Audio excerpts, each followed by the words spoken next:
Nako mga minamahal, talagang rinig na po natin ang sigaw ng taong bayan. Alam naman natin na itong si Quezon ay isa din pong mahusay naman sana na abogado kung hindi nga lang talaga kinakain at nilalamon ng sistema.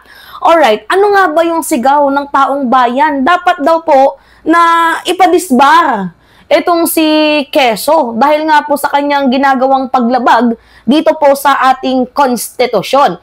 Now anyway mga minamahal, hindi natin pag-uusapan kung paano madisbar or kung paano ipadisbar itong si Chis Escudero. But mas magandang pag-usapan natin na yung ginagawang impeachment delay ni Quezon is denying the justice. Napaka-unconstitutional yan sa mamamayang Pilipino na ninanakawan na nga tapos pinoprotektahan pa. So ngayon mga minamahal, nagsalita itong si Gutierrez, yung dating spokesperson ni former Vice President Leni Robredo.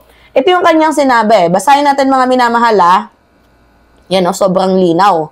Sabi dyan, Senate violating Constitution with VP Sara's impeachment trial delay. Kasi kagaya nga ng sabi ko, shout forthwith yan. Once na na-receive or naihain na from lower to upper chamber, ito nga pong impeachment na to, dapat pinoproceed na agad yan kasi constitutional duty yan ng Senado. Ang problema lang kasi, pinatagal ni Quezon hanggang umabot na tayo ng 3 buwan, tapos nung didinggin na sana ang hearing, inurong at inatras pa. Kaya nga, galit na ang Pilipino nang gigigil kay Quezon to the point na sinisigaw na nila na dapat i-disbar na itong si Chis Escudero. Ngayon, hahanapan nila ng grounds itong si Chis para ma-disbar bilang isang abogado. Well, let's see, tingnan natin sa mga darating na araw. So, sabi dito ni Gutierrez, the Senate may be violating the Constitution if it is continue to delay the impeachment trial of the Vice President Sara Duterte. Yan yung sabi ni Barry Gutierrez. Also, a former lawmaker and lawyer Gutierrez reacted to Senate President Francis Chis Escudero decision to move the start of impeachment proceeding from June 2 to June 11. Actually, yung ginawa ni Quezon, talagang nasira yung kanyang political career dyan . Wala talagang, siya mismo ang sumihan ng kanyang pangalan. Sa aking pagkakatansya lang mga minamahal, kasi madami mga Pilipino ang nauurat at nanggigigil na dito kay Quezon. Kasi 3 months ba naman tayong pinag-antay, tapos nung nandyan na yung pangatlong buwan, dinelay pa. So, sino hindi mapipikon nun? Diba, imagine nyo na lang yan mga minamahal. So, the Constitution mandates that after the House passes the articles of impeachment, the Senate shall forthwith. Yan na nga yung sinasabi ko sa inyo. Forthwith process with the trial. He said, hindi po ito isang suggestion. Ito ay isang constitutional obligation. And actually, mga minamahal, nagkaroon na ngayon ng mga ng mga lapses na. To the point na, may draft resolution na, nagkaroon na ng pagkakaiba-iba ng version kung paano nga ba ituloy itong impeachment ni VP Sara. To be honest, mga minamahal, kahit hindi tayo abogado, diba, kahit hindi tayo lawyer, hindi mo na kailangang pag-aralan yan sa totoo lang. Kasi yung impeachment na yan, once na na-receive ng upper chamber, constitutional duty yan. Obligation yan, mga minamahal. Hindi yan yung sasabihin mo na isang task lang kasi hindi naman po yan legislative work. Ngayon, dahil nga hinarang, diba? Umabot na tayo sa 20th Congress. May lusot pa ba sila? Wala pa rin lusot ang impeachment ni VP Sara. Dahil ang Senado is a continuing body. So, pwedeng i-continue ang impeachment. Ngayon, naghain ng draft resolution itong si Bato de la Rosa, pwede naman po. As long as, mga minamahal, na hindi siya kasama or miyembro or hurado ng impeachment. Pwede naman sana.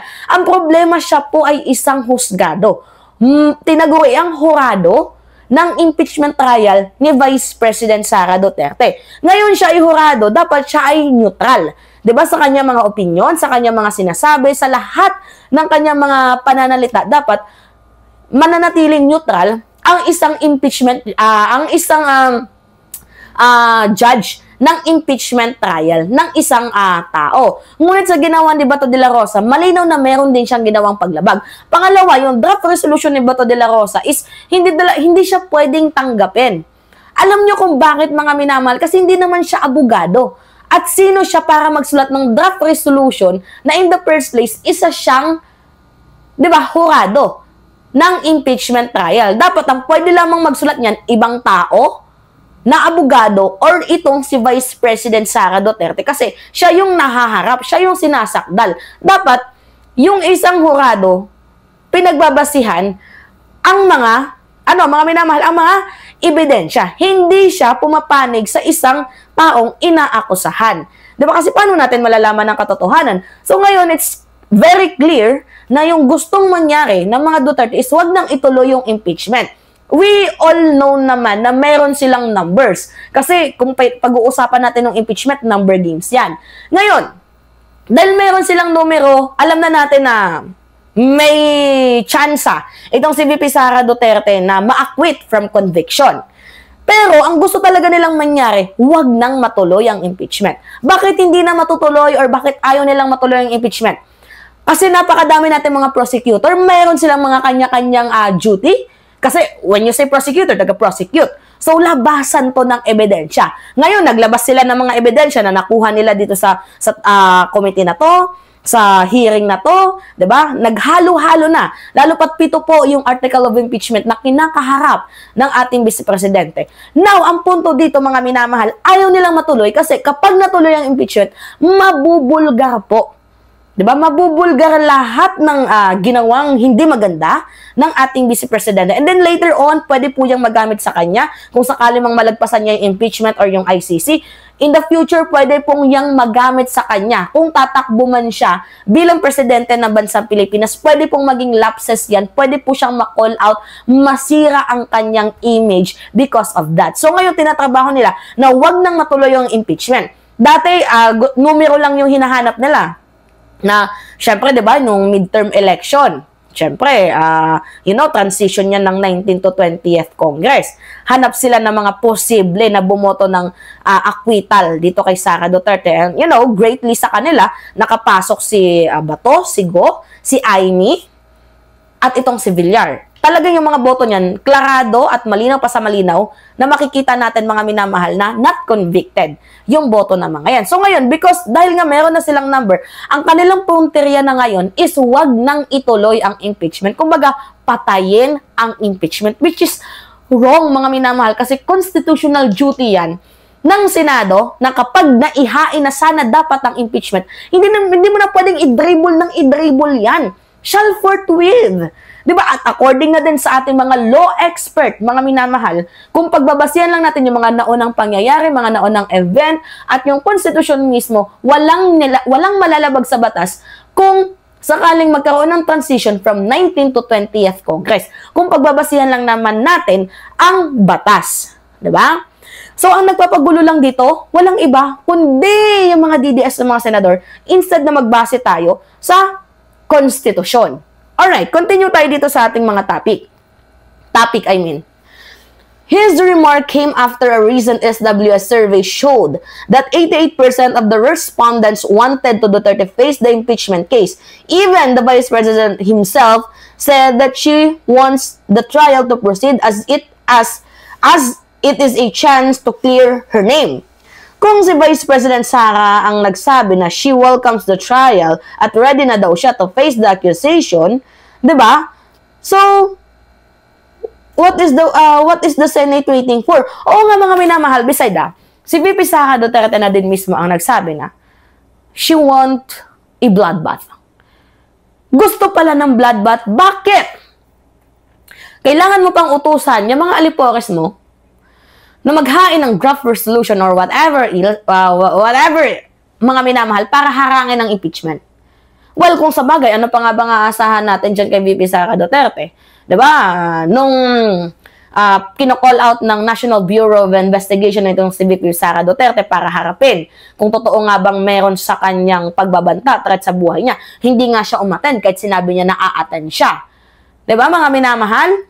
Nagigets ninyo? So, well, malabo na si VP Sara Duterte ay panindigan yung kanya mga naunang nilathala or mga iniwan niya mga salita dahil parang kinakain niya lang din. Diba sabi niya, wala daw siyang ginawang pagbabanta pero ano yung nangyari? Binantaan niya ang presidente, si First Lady, and also the House Speaker. Nung dinidinig yung kanyang confidential funds, imbis na umattend sa mga hearings, mas inuna niyang gumala sa iba't ibang lugar such as sa Bicol. Diba? Palaguas Island, if I am not mistaken. So, what do we expect? coming from our Vice President. Wala talaga. So, hindi niya nire-respeto ang constitutional mandate. Hindi niya nire-respeto ang Constitution itself, mga minamahal, at hindi niya mas lalong nire-respeto ang bayan, ang Pilipino. So, wala. Ano nga asahan natin? If maging presidente yan na bad sa Pilipinas, walang iba kundi gaganti lang yan ng gaganti sa mga taong gusto niyang gantian. Yan lang yung purpose niya, mga minamahal, instead na paglingkuran ang taong bayan. Biruin nyo sa survey, pansinin ninyo, ang taas ng kanyang survey, pero halos wala naman siya dito nung nakaraang buwan. Diba, partida Pulse Asia, ang taas ng survey ni VP Sara Duterte, trust rating niya, and satisfaction rating, pero humigit kumulang isang buwan siyang wala sa Pilipinas. So, did you really get the point, mga minamahal? Nakabase lang ata yung mga taong tinanong based on their, respective political idol or anything na talagang, ay hindi, kasi ito idolo ko to, ito ginanito ganyan. Instead na magbase sa mga ginawa ng ating Vice Presidente habang nandito siya sa bansang Pilipinas. Yan kasi ang mahirap sa mga Pilipino eh. Mas inuuna yung hindi, fanatism. Mas inuna yung ganon. Instead na tingnan sana kung ano yung mga nagawa. Alam nyo, kaya hindi nagbabago yung sistema, kaya mahirap pa din tayo. Kasi masyado yung iniidolo ang isang tao lamang. Public servant yan sila, tandaan ninyo. Nagsiserve yan. Maglilingkod yan sa taong bayan. Tayong pinagsisilbihan at hindi tayo dapat ang magsilbi sa kanila. Gets nyo yon? Gets nyo, mga minamahal, sila ang magsilbi sa atin at hindi tayo magsilbi sa kanila. Alright. Another one.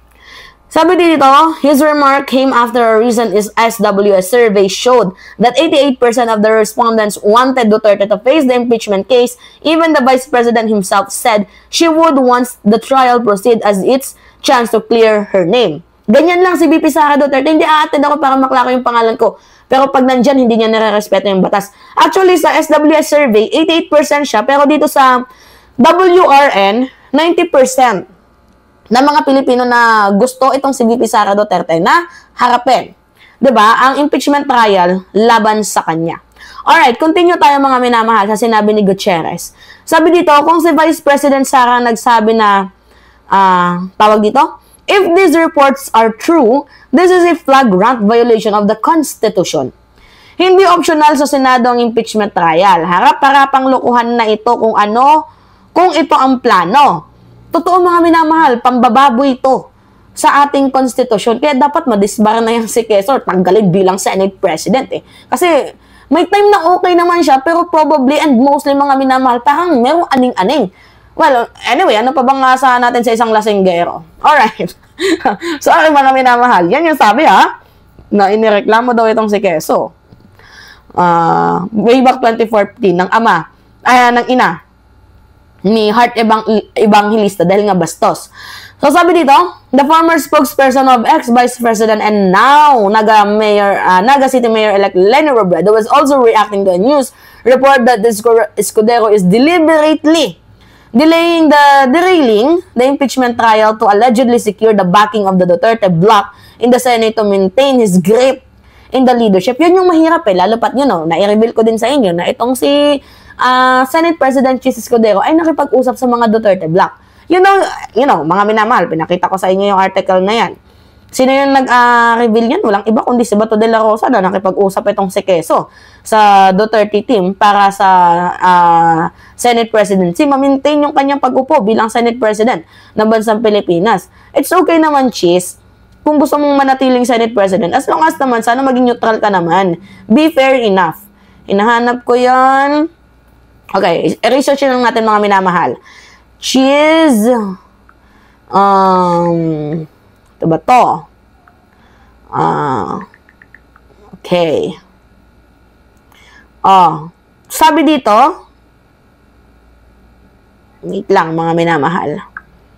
Okay. Cheese reaching out to Duterte bloc.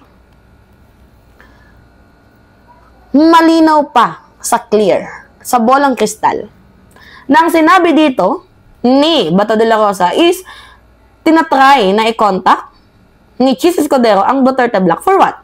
'Di ba? Kasi alam niyo naman na there is a possible shake-up, 'di ba, in the Senate leadership. And matunog na pangalan is si Soto. Yun lang, si Soto lang yung naririnig kong matunog ang pangalan. And also, mga minamahal, gusto ng Duterte Block na ipasok si Marcoleta. My goodness, mga minamahal. I swear to God, hindi ko talaga mapapatawad pag si Marcoleta nakapasok. Punyeta. Anyway, matunog yung pangalan ni Marcoleta. Pero dahil nga gustong manatili daw di umano ni Jesus Escudero, nangingi siya ng tulong. Kanina siya humingi ng tulong sa mga Duterte. And you know, ngayon, nauso na yung tandem na Sara Escudero sa 2028. My God, really? Jesus Escudero, for this kind of moment, ipinagpalit mo yung dignidad sa pera or sa boto in the future? Alright. Sakit ng bangs ko, mga minamahal. Nakakapikon to. Ha? Sabi pa dito sa balita, nasa na tayo? Nasa last ano na tayo? Sabi dito, Gutierrez. Bisaya yun. Gutierrez reminded that the Senate, that the institution is not above the Constitution and that such move can damage the public trust in the upper chamber. Totoo yan. Kaya nga, I suggest na what if i-abolish yung Senado? Diba? I-abolish yung Senado at mag-federal na lang tayo, unicameral. Alam niyo yun, mga minamahal, para walang kapangyarihan, yung 24 na senador na yan. Diba? Magkakapantay lang yung upper and lower sana. Actually, mas maganda yun. Wala tayong tinatawag na tawag ito, upper and lower chamber. Kasi lahat sila pantay-pantay ng ginagampan ng tungkulin. Kasi mga minamahal, sobra na to. Masyadong abusado yung ginagawa ng ating Senado ngayon. Ilan lang yung may totoong layunin para sa ating bayan. Nakukuha ninyo. Kaya nga, yung People's Initiative, dapat ma-pursue na yan eh. Ngayon, hinarang lang talaga yan ni Migs noon. Kasi nagkaroon ng rego doon. Alright. Another topic naman yun yung kay Migs, Migi-Migi. Siya yung naabutan ng rego doon. Patungkol nga po dito sa People's Initiative. Natanggal kasi pinagbotohan. Alam nyo naman yung Senate. Number games din yan. Alright. This is the final remarks ni Gutierrez. Delaying justice is denying justice. Actually, that was true. And in this case, it would be a betrayal of public people's right to transparency, accountability, and rule of law. Sobrang napaka-unconstitutional ng ginawa ni Quezon. Nabalak patayin ang impeachment. Alright, anyway, mga minamahal, yun po. Again, Alicia nyo. Medyo mahaba-haba na to na probably mga 10 to 11 minutes lang tayo. Pero mga minamahal, hoping sana na nag-enjoy kayo sa topic na ating tinalakay, sa ating discussion, diba? And pahingi lang ako palambing ng comments, likes, and also don't forget to click the subscribe and share the button, mga minamahal, and hit notification bell for more update. Yun lamang at ingat, mga minamahal.